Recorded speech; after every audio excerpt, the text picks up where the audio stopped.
भगवान का शब्द ब्रह्म स्वरूप है।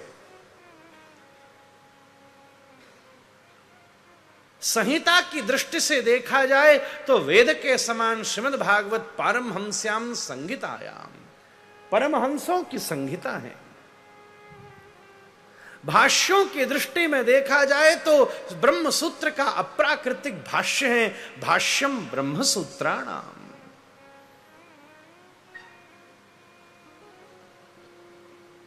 पुराणों की दृष्टि से देखा जाए तो केवल उपपुराण या केवल पुराण ही नहीं, 10 लक्षणों विद से युक्त, 10 लक्षणों से युक्त सर्ग विसर्ग स्थान भूषण ऊति मन मंत्र ईशानुकथा निरोध मुक्ति और आश्रय, इस 10 लक्षणों से युक्त दिव्य महापुराण है।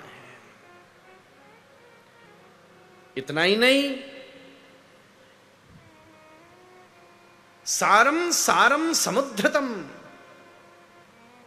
केवल किसी विशेष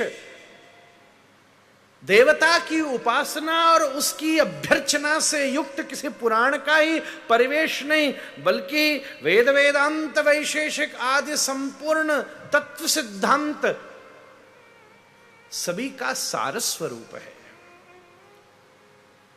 इतना ही नहीं, व्याकरण की दृष्टि से देखा जाए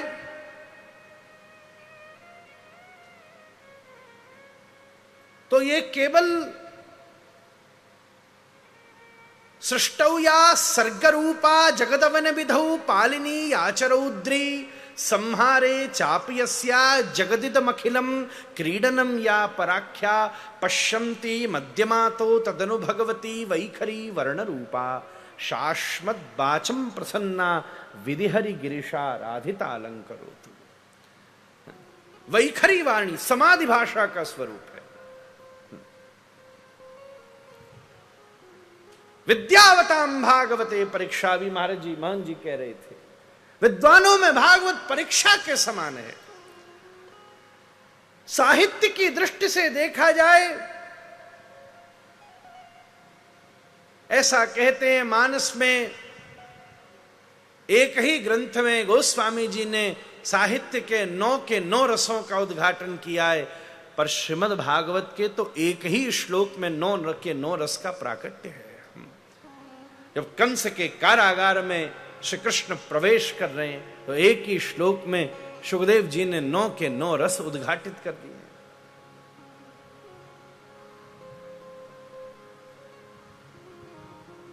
षड्दर्शन विद है, योग भी है, वेदांत भी है, कपिल के मुख से उत्स होने वाला सांख्य भी है, वैशेषिक भी है, न्याय भी है, उसमें नव्य न्याय और प्राचीन न्याय का पुट भी है। सब कुछ संश्लेषित है।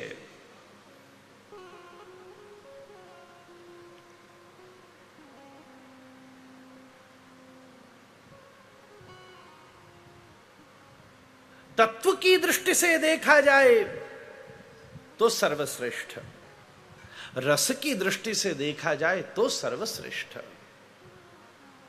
जयदेव गोस्वामी लिख रहे हैं, साध्वी माध्वी कचिंता, भागवत के तत्व से प्रकट हुए रस ग्रंथ जिसमें अत्यंत प्रेरणा गीत गोविंद जैसे ग्रंथ को भी मिली है, वो कह रहे हैं भैया जब से ऐसे रस ग्रंथ प्रकट हुए तब से शर्करा कर्कशाशी, शर्करा भी कर्कशा हो गई है। किसी को शक्कर खाने में आनंद नहीं आ रहा, शक्कर फीकी लग रही है। भागवत के श्लोकों को सुनकर जो मिठास मिल रही है महाराज, शर्करा कर्कशासी।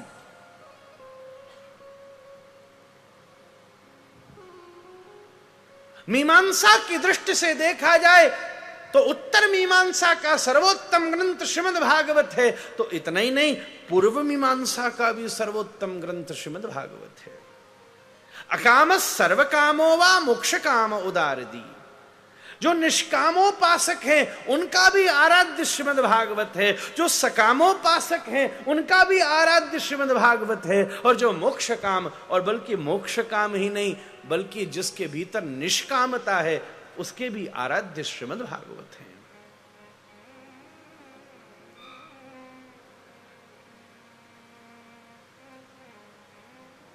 अंत में मैं कहूं, शास्त्रीय प्रणाली के परिवेश में तो शीर्षस्थ रूप से अगर श्रीमद् भागवत स्थापित होती हैं, इसमें तो कोई दो राय है ही नहीं, पर इसके साथ साथ श्रीमद् भागवत तो स्वयं भगवान की ही स्वरूप है।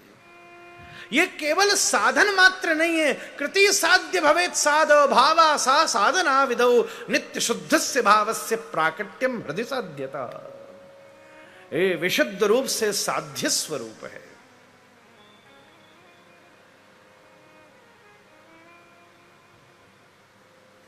हर ग्रंथ ग्रंथ की श्रेणी में है। श्रीमद् भागवत ग्रंथ की श्रेणी के साथ साथ भगवत श्रेणी में है। जिनके षडगुण हैं उन्हें भगवान कहते हैं। श्री प्रबोधनी में, सुबोधनी जी में श्रीमद् वल्लभाचार्य जी ने श्रीमद् भागवत के भी षड्विध गुणों का प्राकट्य किया है। गोपी गीत का श्लोक श्रीमद् भागवत के 6 भगों की चर्चा करता है।